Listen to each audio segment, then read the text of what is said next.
7:47 kickoff in Columbia will be televised by ESPN.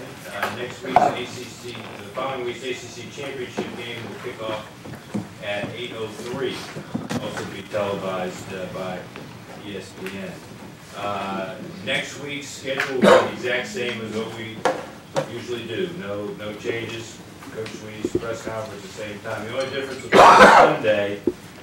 Coach Swinney will have a teleconference through the ACC beginning at 4 o'clock, and I'll give you the information on how to access that. And the opposing coach will go at 4:30 after Coach Swinney. I want to thank Herb Tyler, as he has done all year, for providing our lunch today from Chick-fil-A. And I'll turn it over to Coach. Okay. Hope everybody's doing well today. This is an exciting week in college football. I know it's an exciting week in our state. Every single day for every home in the state. You know, the anticipation of a game like this, and you know, it's a ton of fun to be a part of this rivalry. So huge game. This is one of those, I think, rare moments in this series where both teams are ranked, and you know, I don't know if it's ever been where both teams are playing for a 10th win, and so it's a big ball game, and really looking forward to being a part of it. South Carolina's had another good year, you know, really good season once again, and they've you know, done it in a little bit different fashion than last year. So you know, I think they've done an outstanding job of finding ways to win. You know, they number 5 and 21, returning guys from their championship team last year, and you know, both of them are gone, and you know, they're still finding ways to win. I think that's a credit to their team and to their coaches. You know, their quarterback is getting better. I think he's gaining some confidence each week in the things that they're asking him to do. You know, 22 is a you know, a good player, a good runner. That same thing. He's kind of getting better and better as his opportunities have obviously increased, and you know, they've obviously got some weapons outside. They got some guys that you better know where they are. Number 1 is a great player, and you better know where he is every single play. Same thing with 9. And 3 and 10. I mean, they got some guys that can do some things. 23 is a guy that they like to get involved, whether it be through the Wildcat package or just getting him some touches in space. I mean, they have weapons, and you know, be a challenge for our defense to you know, make sure that we're sound and that we don't give up big plays. Defensively, you know, you could probably just take all of those guys and just let them line up and play on Sunday, because they got NFL guys all over that defense. Really talented. I think they're 5th in the country, and you know, you can just flip a coin. They're as good as anybody out there, and you know, very similar to Florida State and North Carolina. When I look at them as far as their athleticism, their speed. They got some tall, long, lanky kind of guys that you know, that they have coming off the edges. But again, really good defensive line. Linebackers really good, play well. Secondary, them guys, I think they've been there forever. These guys have a ton of experience on the back end, and as a defense, they're very aggressive. They force the issue, and so you got to come ready to play, and it's going to be a big challenge for us, no doubt about it. And then special teams, as we all know, it's been a factor in this game the last couple of years. Special teams is you know, critical, and we've certainly got to do a better job. They've got some really talented return guys, and we've not done a good job with our punt coverage the last couple of weeks. So we've got to you know, clean that up and play a lot better. But bottom line is, you know, in a game like this, we know a lot about them. They know a lot about us. The players know each other quite well. You know, this is a game where you know, you got to take care of the football first of all, and give yourself a chance to be successful. And then, you know, your players got to play. I mean, the best players, they got to play. I mean, that's the bottom line. In championship-type games, you know, playmakers make plays. And guys got to show up and be ready and do their jobs. Execute within the system and again, you know, take care of the football. Give yourself a chance to win the ball game. And I don't know if we've given ourselves much of a chance in this ball game the last couple of years with how we have turned it over and had some critical mistakes. So it's a big challenge for us. Looking forward to going down there and you know, again, it's an exciting week. Can't wait. Can't wait to get out there. It'll be an electric atmosphere and be a great game to be a part of. With that, I'll take the questions. You've not questioned your team's effort all season, and I'm not suggesting you should. You kind of felt that you knew the character of this team, and it goes beyond effort several weeks ago. The last 3 weeks, I would suggest that it's not the same team. What's happened? Guys, y'all want some grand answer? It's just not. It's not complicated. 11 turnovers in 3 games. That's all it is. None of the rest of it matters. If you have 11 turnovers in 3 games, you don't have a chance. We're lucky we didn't lose 3 games. And it's so easy to lump. You know, you lump. We got a lot of guys playing some great football. I mean, some really good football. You come in here and you turn that film on and you watch how Andre Branch and Malachi Goodman, Brandon Thompson played this past week, and Cody sends the ball, and you watch some of these guys how they nuke Hopkins. I mean, guys playing their hearts out. But we haven't given our team a chance to be successful. We had 6 turnovers in 8 games. We won 8. We've had, and I don't know this, but we got to lead the nation in the last 3 weeks. You can't win football games that way. The rest of it, until you stop that, it's irrelevant. Turnovers, critical penalties. We've had 6 sacks this past week, and you know, punt coverage, giving up big plays in special teams, just not doing our best. And it's not, it's a guy here or there. Effort is good. You know, the effort of our football team is unquestioned. That is something that we grade very, very tough, and we hold all these guys accountable. But our execution has not been as good. Simple as that. We really executed at a high level. You know, in the last couple ball games, we have not. We've had guys play outside the system, not play within the system, and it's really little things. It's not anything major. It's little things. And, you know, we're not a 5-6 football team. We're a 9-2 team. You know, that's the bottom line. You know, it's just that we've lost one here as of late, and we've played poorly. It's not a surprise as a coach when this is what you do, when you turn the film on and you see the mistakes that were made, that you got beat. It's not a surprise at all, and you know, it just kind of further solidifies what you teach these guys as far as our plan to win. When we've executed our plan to win, we've won, and when we've gone against that, we've lost. And the 2 losses we've had, we had 4 turnovers in each of those, and both of them on the road. It's a recipe for disaster. But effort, who we are.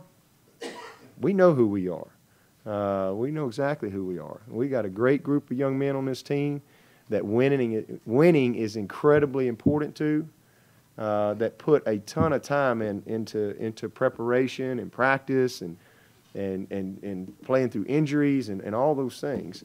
And it hurts when you lose one. I mean, you want to win them all. I mean, we expected to be 11-0 right now. We're not. So, you know, we got to get better. But after 11 ball games going into week 12, we don't have a single goal that we can't hit. Not one. We couldn't say that last year. And that's what our focus has got to be. Not what's happened. Our focus has got to be on what's in front of us and what the opportunity is and what do we have to do. What can we learn from some adversity? What can we learn from not playing well? Okay, well, here it is. and let's all get on the same page, and let's be who we are. We got volumes of tape, of video evidence of us doing the right things, and that's what we got to get back to doing. That having been said, for a second straight week, you face a national turnover force leader. Even though they only have like 20 sacks, they probably come aggressively. I mean, I guess you could talk to your blue in the face, to Taj and the others, about taking care of the ball, but I mean, is there anything that, looking at the film that's gone through your mind of, how do we become more efficient this week in the turnover category against a team that forces turnover? Just be who you are, do what you're coached to do, play within the system. It's been, I mean, it's kind of give up a sack fumble. It's kind of hard to put that on Taj. Guys got to do their job. Everybody's got to execute within the system. It's not just the guys with the ball. I mean, it's everybody doing their job to protect the football. And we like I said, we were as good as there was in the country for 3/4 of this season. And the last couple outings, we've not been very good, and that's been why we struggled. And just again, it goes back to execution, doing the little things, playing within the system, and we've practiced very well. Meetings have been very good. These guys are focused, but we've just on game day we've made some critical mistakes with some guys, and we've had some young guys that have made some critical mistakes for us. And, that's football. That's this. You line up and compete. Over and over and over and over. It doesn't always go your way, and we've had times where we've been able to overcome it, but we've been getting turnovers. It's one thing to have a turnover. You get one, you can kind of offset that a little bit, but we have not done that here as of late. Where does short yardage running rank on your list of concerns right now? Big, and again, we've. It's little things. There's nothing major. I mean, it really isn't. I mean, it's very simple things that we're just not doing. And you scratch your head because it's as base can be. I mean, base. And we've got a few guys that just haven't done their job in critical situations. And I mean, I'm not asking them to do anything. I mean, I'm talking about just simple. And that's the biggest frustration, and it's frustrating, especially as a play caller. When Jazz, he's got a call sheet, and here's where we are, and you've worked all week, and it's exactly what you've practiced, and 9 guys have blocked it perfect, and you got one guy just don't do his job, and it's my bad. Well, my bad. Yeah. And that's where that accountability and that intensity every single play, that focus, we've got to have that from every single player, and especially on those critical downs like that. But I don't have a problem with what we've done. I mean, sometimes you have a bad call and you just say, hey, they got us, and that's part of the game too. But that's been the exception, so.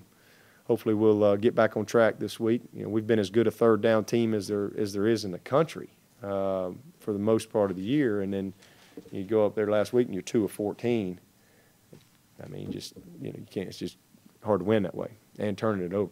Does it take longer to develop offensive linemen than any other position, and how important is it to redshirt those guys and give them a few years to grow? I don't think there's any question. Your offensive line is the most technically, fundamentally, physically challenging position, on the offensive side of the ball. I don't think there's any question about that.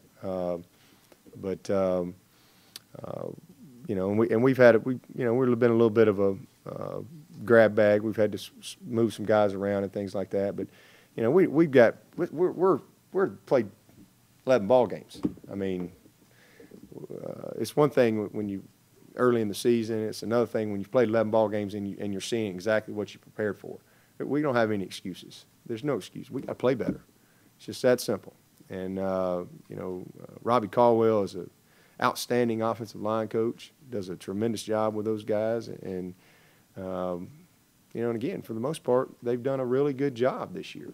But we had some really bad missed assignments the other night that really created some problems for us. And but not anything that we weren't prepared for. And so it just goes back to preparation, you know, outside of here. You know, we only get them for, you know, you don't get them 4 hours every day. We get them for 17 hours total. 3 of the hours is the game. So some of these guys got to think a little football away from here. And, you know, I'm not sure that we've had some guys that have maybe not quite had the focus that they need to. You know, and that's the immaturity showing up in your football team. And, you know, a lot of guys that, you know, haven't really been in this situation before and things like that. And, you know, maybe just think, well, I can just show up, come to my segment meeting, go to practice, and I got it. Well, it takes a little bit more than that. And, you know, your veteran players understand that. So we just, you know, have been a team that has had a really, really good season. But, again, anytime you lose a ball game, it's not fun. Fun's in the winning. It's the bottom line. And we've had a lot of fun this year. And the season's not over. To me, the best part of the season is in front of us, not behind us. I don't. You know, we pay attention to what's happened. We correct it. We coach it. But hey, let's get ready for the next game. What's the injury situation for you guys? Well, we're improving. Really encouraged by what I saw out of Philip Price. I really am hopeful that he's going to be able to play. In his mind, he's going to play. But to be honest with you, I didn't really have high expectations coming into yesterday.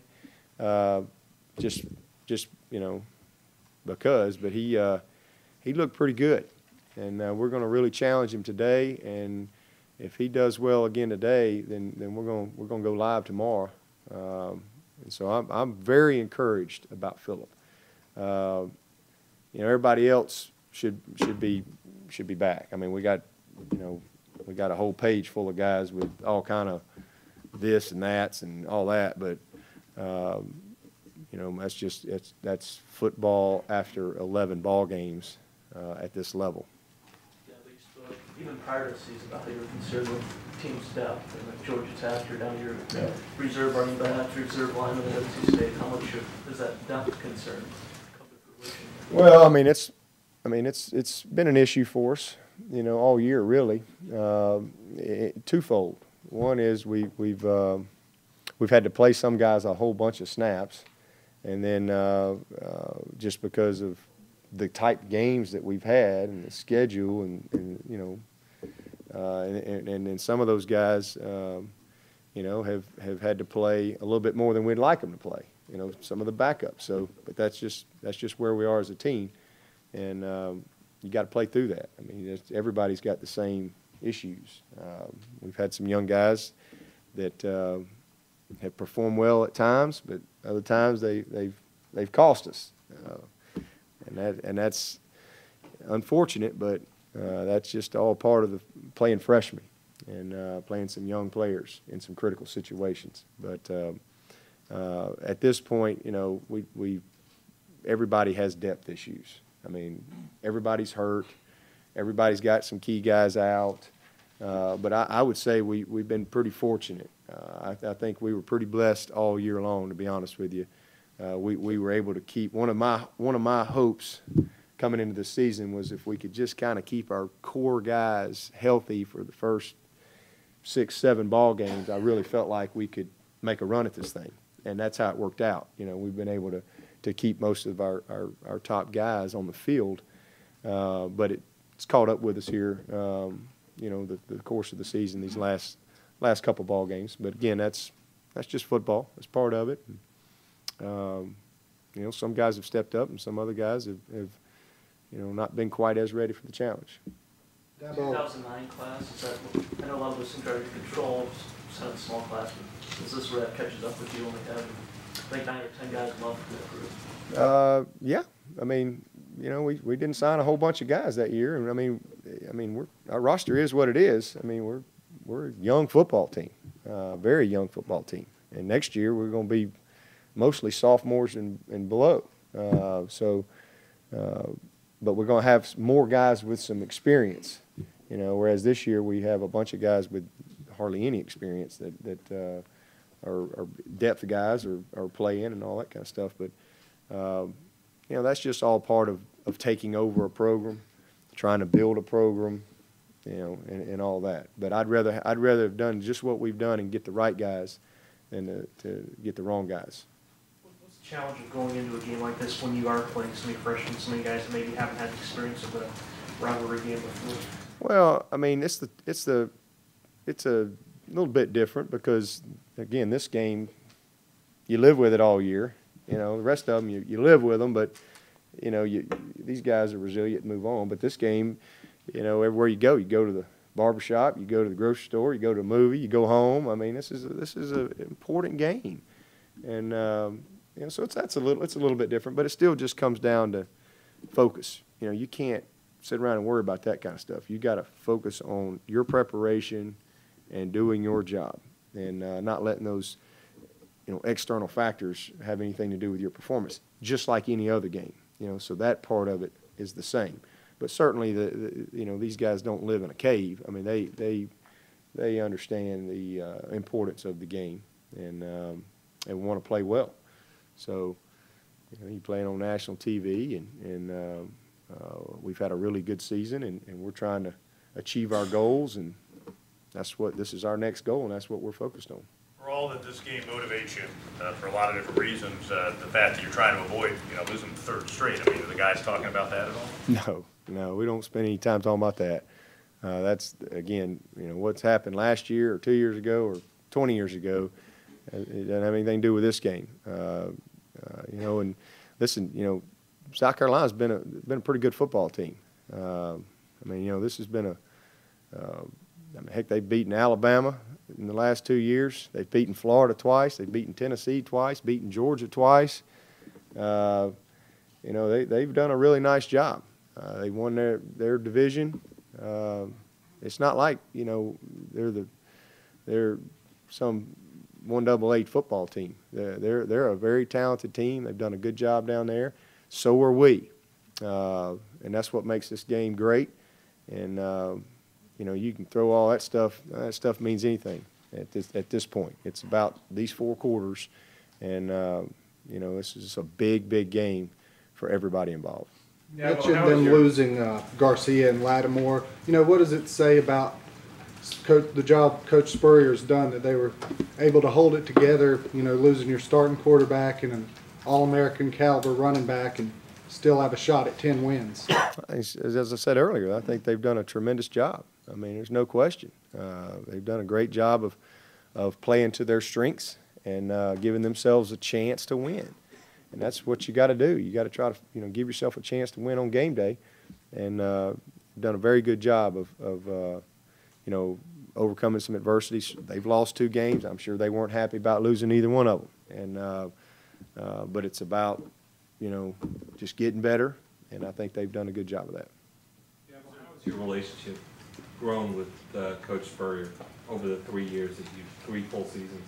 Very professional. I mean, we're obviously probably, don't have the same music on our iPod, but I mean, very, very professional. I mean, I have a ton of respect for Coach Spurrier. He's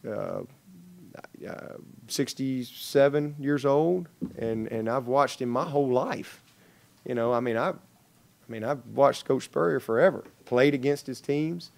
Coached against his teams for years. I mean, this is one of the winningest coaches in the game of football. And, he's at your rival school, but I have a ton of respect for him. I think he's a good person. He's got a really sweet wife, and she's been very encouraging to my wife, and has reached out to Kath on many occasions. And, I want to line up and whip his tail on Saturday. But that doesn't diminish my respect that I have for him. I think that he's always you know, again, been professional in every setting that we've had to be in, because obviously when you have the jobs like this in this state, you kind of get thrust in certain situations that sometimes can be a little odd. We play golf together, if that's what you want to call it, at least once a year, and you know, that's always an interesting day. But he's really a good guy. He really is. But again, we're just on different ends of the spectrum, and you know, I hope one day that when I'm 67, I can look back and have had some of the same accomplishments that he has had in his career. He's coached some really good players. He's obviously you know, coached a national championship team, and he's done a good job down there, you know, at South Carolina in you know, helping them achieve some things that they've never achieved in however many years their program has been around. So, you know, good man, good football coach, and you know, look forward to competing against him Saturday night. Yeah, but talk a little bit about Andre Ellington. When he struggled, the offense seemed to have struggled, and what he means to this offense. He's critical, you know, and we haven't given him a whole lot of chance. Yeah, he had a solid game. He had right at 100 yards against Wake, but when he's been involved and been a factor, we've been at our best. Obviously, he didn't play against Georgia Tech, and we struggled. Wake Forest, he was certainly a factor for us. We overcame some turnovers, thankfully, in that ball game. But this past week, you know, not much of a factor, and didn't give him a whole lot of a chance to be. And you know, that's definitely you know, a big part of what we got to improve upon if we're gonna win this thing. 23's got to be involved. I mean, he's too good a football player, and he's got to play. There's some things we've challenged him on too. He's got some improving to do in certain areas, but we've got to make sure he's involved.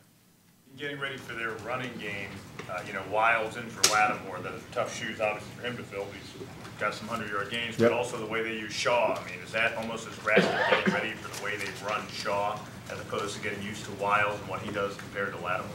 Well, they're a zone read team. I mean, you know, they'll throw the power in there and they'll run some draw and all that, but you know, they run the zone read from 100 different formations. And they're gonna make you play disciplined, fundamental football, and you know, their quarterback has done a tremendous job. I mean, he's a real weapon running the football, and so you know, it's been however many different ways you can run it, but that's who they are, and we've got to be prepared for that. We got to be very, very disciplined in how we defend it. I'm sure we'll see some different presentations than maybe what we have seen, but at the end of the day, you got to tackle the back. You got to defend the quarterback against these guys, because you know, they're going to try to run him. Sometimes they'll just run a quarterback sweep, pull two guys and try to hatch you up and get 5 yards. And they've been very patient in how they've operated the offense as of late. Dabo, Tom O'Brien said recently that he's reluctant to play North Carolina at the end of the season because of the potential to have to play your biggest rival and immediately after that play with a game of the stakes in the ACC championship. Is it an awful lot to ask college kids to invest the kind of emotional energy that playing South Carolina and then a conference championship game back-to-back represents? I mean, who are you going to play? I mean, they're all tough. I mean, okay, let's substitute. Let's put North Carolina this week, and then we'll play the championship game. I mean, it don't matter. I mean, they're all difficult. They're all tough. You know, it doesn't matter. Wofford, all you want. Every game is big. Every game is difficult. So I don't buy into that. Some people do. I mean, if you want to give us an open date, that'd be great. Play the championship game, then have an open date, you know, all that. I mean, the state championship, have an open date, that'd be great, but that's not going to happen. And you know, I can remember I was a part of the very first ever championship game in '92. First one ever. And, heck, I can remember Coach Stallings was ticked off going into that championship game. You know, we were focused on Auburn. Let me tell you something. That was a big game. I promise you. You wanted to win that game. And we were sitting there, 10-0, and all we were thinking about was beating Auburn. And we beat them, and we're 11-0, and we're jacked up. And now we got to go beat Florida in the SEC championship game. But I believe that game prepared us for what we had to do against Miami in that national championship game. And we just reloaded and went and played. And if you're a championship team, you're going to find a way to win. It's not easy. Very few teams go undefeated. Very few. There may be one when this thing's over. There possibly, most likely, will be 0. So it's a hard thing to do. But I personally like rivalry week. And maybe I just, because that's how I grew up in the state of Alabama, man, I couldn't wait. This was my favorite week of the year because everything shut down. There wasn't going to be much schoolwork that week because teachers didn't want. I mean, everybody was wearing their stuff all week, talking trash all week. It was just awesome, and everything just shut down for 4 quarters, and it was such a pride-oriented thing. Regardless of what was coming after that, I mean, I just thought that was great. And then you watch all the other rivalry games around the country. And I always liked following Auburn all year, and seeing what they do. And they're following you, and there's the anticipation. Well, if you line up and play in the beginning of the year, first of all, you don't know a dang thing about each other, and then that game's over. And then it's just So I like the impact of a rivalry game at the end of the season. And there's a lot of coaches that are different. They say, well, you got a championship game next week, and why wouldn't we play this? But my comment is, well, who are you going to play? So you just going to say, well, this one isn't important. Well, let's get ready for that championship game, and won't play this one. It's the same amount of preparation. Coaches do the same things on Sundays and Mondays and Tuesdays. It takes so much time to prepare for an opponent, no matter who you play. So I just, I don't really buy in all that. I don't know if you ever went through it with the Auburn-Alabama deal, but isn't it kind of, you step back and you see 2 9-2 teams are about to play, and yet, I don't know, inside of the team you'd say this, but outside there's a different maybe feeling about it, because, they've won 2 in a row coming in, you lost 2 out of 3, and it's just kind of ironic that you're both having great seasons, and yet maybe there's kind of a different feeling on either side going into the game. That's life at Clemson. That's life at Clemson, But again, it really doesn't matter. It doesn't matter if we've lost 5 in a row or they've lost 5 in a row. It's Clemson, South Carolina, and game on. It's big. It's just that's all that matters is how we play Saturday. None of the rest of that stuff matters. It really doesn't. This is a game, all to itself, and both teams will be ready to play, but most of the time it comes down to mistakes, especially when both teams are having good years. And to be honest with you, I love it. I mean, this is what that's one of the disappointing things when I came to Clemson. Being a part of this rivalry. I mean, everybody hates each other, and it's great to go places and people don't like you immediately, and some people like you, and and you see pictures come to you, and it's people got paws shaved in their head, or it's a gamecock or whatever it is. I mean, I love that, and it's great. But what I didn't know when I came to Clemson was the competitiveness of it. I mean, Alabama-Auburn, it was always such national implications. I mean, it was going to impact the national scene. And, I love the fact that both teams are ranked, both teams have had good seasons. And if you, I know there's a lot of people out there just want them to lose every game, be 0-11, and there's South Carolina fans that want us to be 0-11 and be 0-12 after we play each other. But, I don't know that that's the best thing for our state. And I think it's great that we can have a national stage where you got national implications as a part of this game. And, Alabama-Auburn, the series is very even. It's a few games here or there, and so you know, I think it's good for us from a national standpoint to take this game to a higher level, and nationally. I don't think it can get any higher from a state standpoint, but on a national level, I think it's got a lot more relevance this year than maybe in years past. Speaking of that national level, what about Thursday, Friday TV platforms? That's something to be your favorite. Thursday, say that again? Yeah, it used to be Big Thursday. This game is played on Thursday. And you talked about you'd like to see that on a more national scale. I'd be fine with that. I'd have no problem with that at all. And that might serve I can't remember who was asking the question about the championship game. That might serve, maybe that serves both purposes. Maybe you play it on Thursday night and, you know, both teams play a Thursday night game, and then you play the Thursday night afterwards. And then if you're in the championship game, you got a couple extra days to get well. But, you know, maybe you can have the best of both worlds. I wouldn't have a problem with that. Talk a little bit about Bruce Ellington. He kind of brings a Wildcat format. Yeah. Certainly against Mississippi State, he was a pretty big factor in that game. Yeah, you know, we'll have to be prepared for that. I'm sure we'll see him in the Wildcat. And not only will he run it, he'll throw it. And he's got, I think, about 14 catches on the season, and very, very talented, dangerous athlete. You know, he's on the field, you better know where he is, especially when they get into the Wildcat system there. What kind of challenge is it covering a guy like Alshon Jeffrey with his size, catching ability, considering the game he had against you guys last year? Well, we don't have anybody close to 6'5", 240 or 50 pounds, however big he is. He's a big man. So he's a challenge, no doubt about it. He's made a couple of big plays on us the last couple of years. One of them was out of the Wildcat formation. They threw it up to him. We had a turnover. They go for a big play and throw it up to him and get it.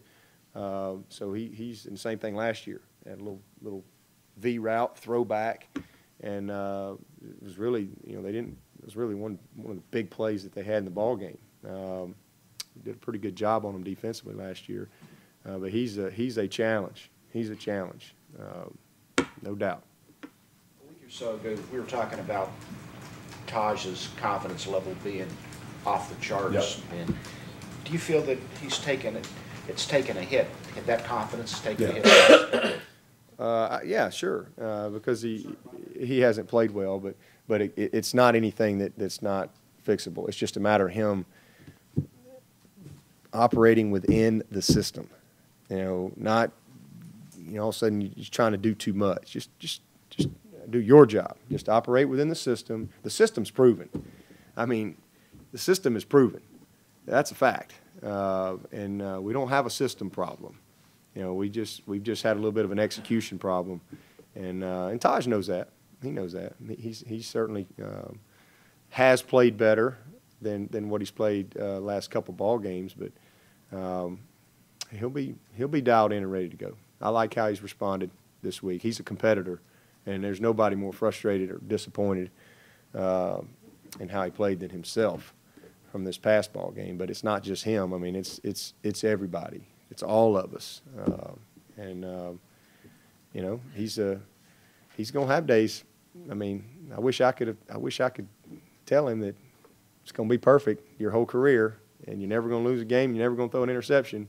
Wish I could tell my kids that they're never gonna have a bad day, and that they're never gonna be disappointed or they're never gonna hurt. But you know, you can't. You got to grow through all of it, and if you handle it the right way, you'll be fine.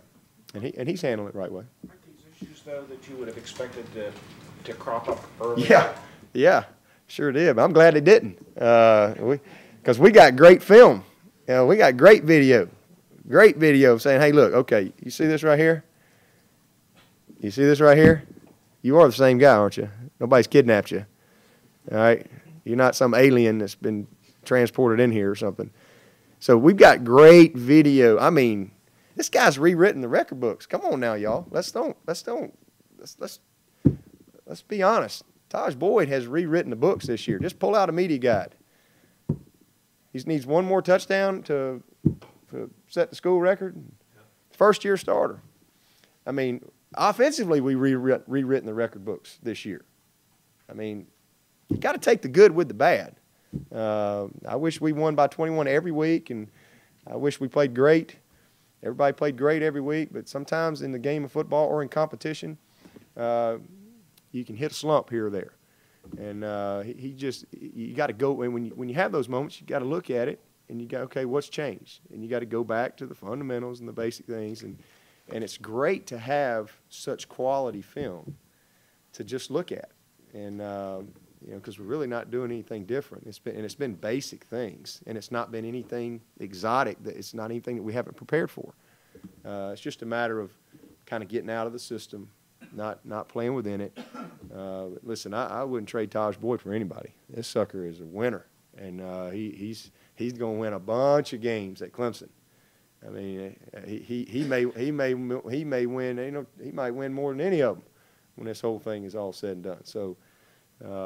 He's a young player, and but he's had great success this year. But he's had some moments, and you know, we certainly are challenging him and coaching him, and Chad does a great job with him, and he's prepared well. But you know, you gotta take it to the game field, and yes, I kind of anticipated maybe having some of this a little earlier, but he. You know, he was really dialed in and has played great for the majority of the year. So, you know, we'll get through it, and he'll play better.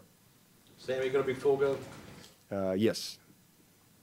You know, speaking of the rivalry, did you 6 weeks or so ago take any note or were pointed out about Coach Spurrier's comments about a CEO coach, that he didn't want to be a CEO coach when their offense maybe was struggling and you guys were lighting it up?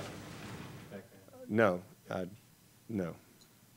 don't really, be honest with you, I don't read many comments, but I didn't know whether people had emailed to you or anything like that. No. Do you have any concerns about Sammy's ability to extend as well as he was when he was healthy? Right. He looked great last night, you know, and again, I think by Saturday he'll be grooved up pretty good, ready to go. But you know, you never know till you go see him play and get your live hits and all that kind of stuff. A lot like everybody was very concerned about Taj when we, you know, he had his knee injury, but it was his hip. You know, and I tried to tell everybody he was fine, but you know, nobody was believing me. But until you actually saw him get tackled and run and all that kind of stuff, you know, everybody was going to believe that he was hurt. So same thing with Sammy. You know, until he goes out and plays and gets tackled and gets hit, there's always you know, going to be that speculation out there. But I think he's going to be fine. Yeah, well, as far as what a left tackle has to do, what do you need to see from Phil Price in practice this week to feel confident that he's ready? Well, we need to get Sammy Watkins and line him up at end and see if he can block him, because these guys he's going to be blocking, they got some cats coming off the edge now. This is going to be a big challenge, but he's got to be able to kick. And he's got to be able to kick. He's got to be able to redirect. He's got to be able to push off and you know, and make sure he can, you know, execute all of the things we're asking him to do fundamentally. And so that's what we do. You know, we put him through drills and try to see where he is. But he really looked good last night. In fact, he was fired up about it. He wants to go pads today, but we're not going to let him today. We want to. There's some more things we want to ask him to do today. It seemed like, you know, I mean, left tackle is such a unique position as far as, you know, sort of the combination of power and athleticism. Yeah. Yeah. Well, he's got to be able to, because sometimes guys are speed, and so you got to be able to kick. And then sometimes guys take that speed and quickly turn it into power. So now you got to be able to sink your anchor, and you got to be able to fight power with power. And so you got to obviously be able to you know, push off and bend your knees and all that. I mean, we're not going to play him unless he can go out and execute what we got to have done. I mean, that's wouldn't be very smart. But he's a very smart player, and he really brings a confidence to our offensive line. And I'm proud of Phil. He's had a great year for us, and definitely was missed last week, no question. Coach, there's a 10-year-old kid who lives in Columbia who's a diehard Clemson fan, and I promised I'd ask you this for him. You want to know if you were handed a football right now, out on the football field, who would win in a passing competition between you and Coach Spurrier? Oh, I can take him, no doubt. No doubt. Come on now. You know, I mean, I'm no Heisman Trophy winner, but you know, maybe that'd be great. Maybe we could raise some money that way.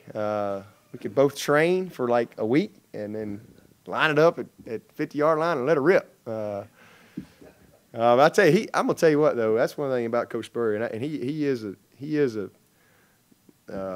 inspiration to me in that regard. And that, you know, guy's 67, going on 68 years old, and has been around the game a long time. But man, he's in good shape. I mean, he really is. He takes care of his body, and you know, I think that's great. And that goes back to I love the saying that we should all take care of our bodies as if we're going to live forever, and we should take care of our souls as if we're going to die tomorrow. You know, I hope I'm still in good shape like that when I'm 67. So we got quite a ways to go. I got 25 years. So. You touched earlier a little bit on the defensive line of South Carolina, David Clowney, Devin Taylor, Melvin Ingram, those guys. How do you slow those guys down?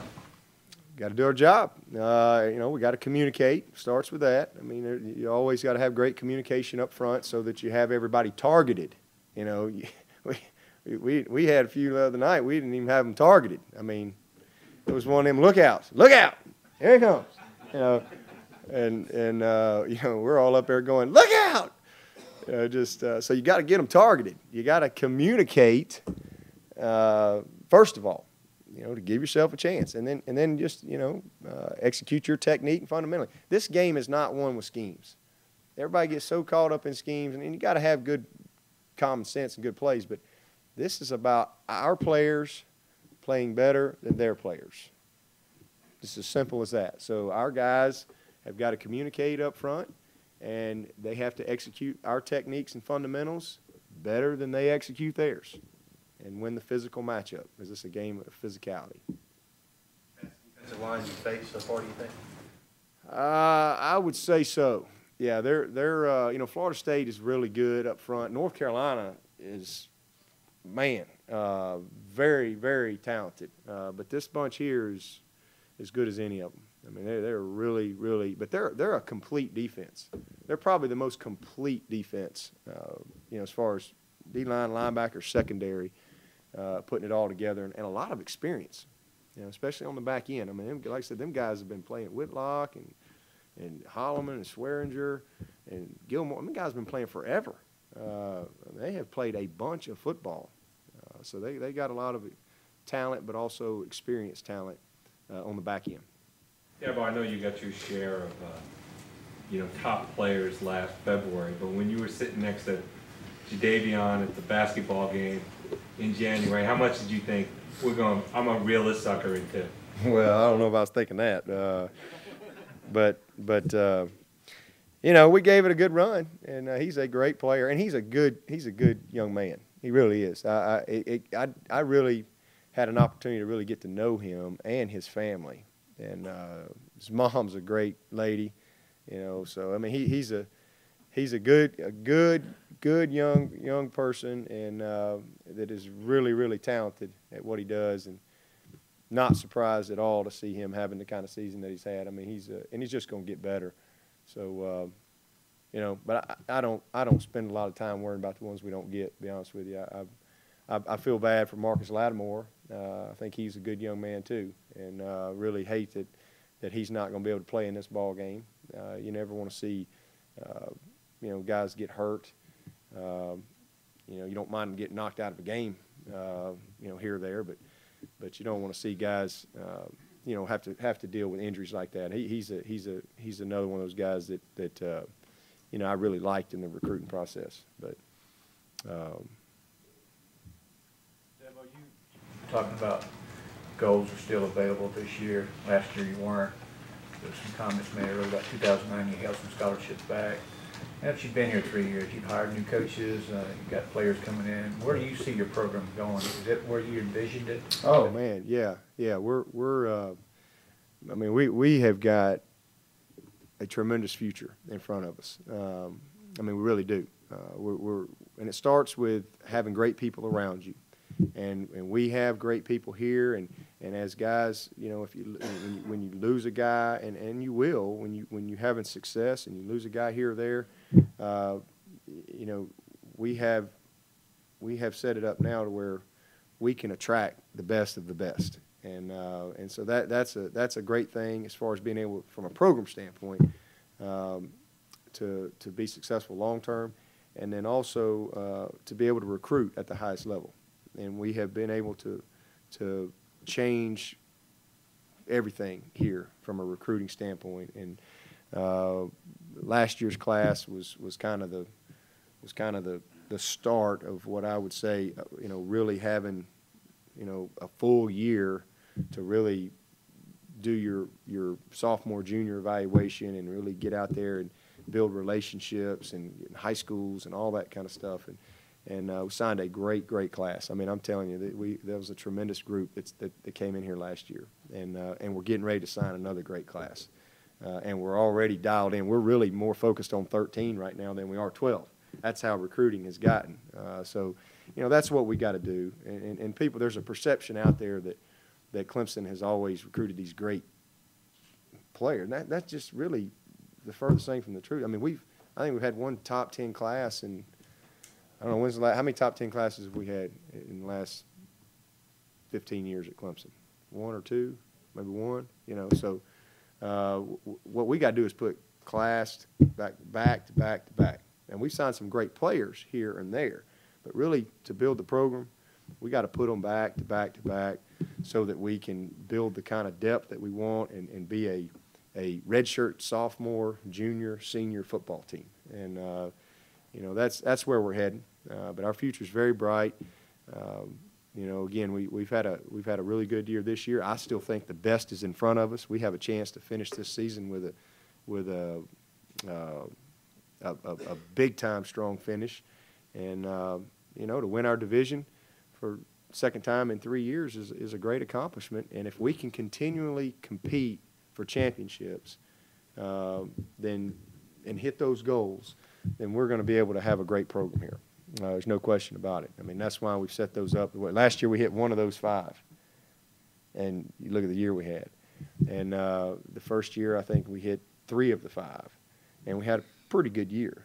But if we're hitting 4 or 5 of the 5, then we're going to be special. We're going to be a top 10 program, and eventually we're going to have that special year where we put it all together, and you know, you're sitting here and you're 1, 2, or 3, and got a chance to win it all. So you know, that's where we are. I mean, only one team wins it every year. There's 119 that don't.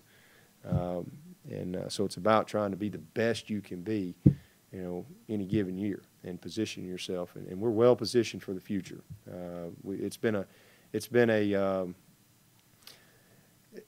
a interesting process, you know, to say the least. The last, you know, these past 3 years, from a program standpoint, as far as where we were to where we are right now, from just our processes, our support staff, just the way we do business. I mean, it is night and day.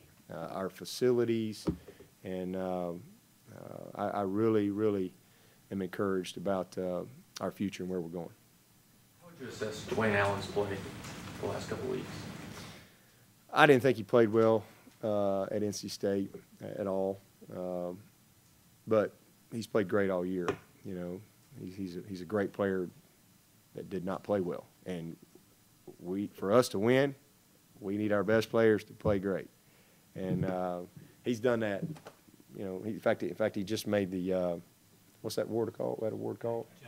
He just made the John finalists for the John, I guess, Final 3 for the John Mackey Award. So he'll have an opportunity to go down to the award show for that. So he's had a great year, but he didn't play well in Raleigh at all, and we're going to need him to play well this Saturday, and he will. He's a great leader for us, and takes a lot of pride in his performance. Anything else? Thank you, Coach. Thank you. All right. See y'all down there.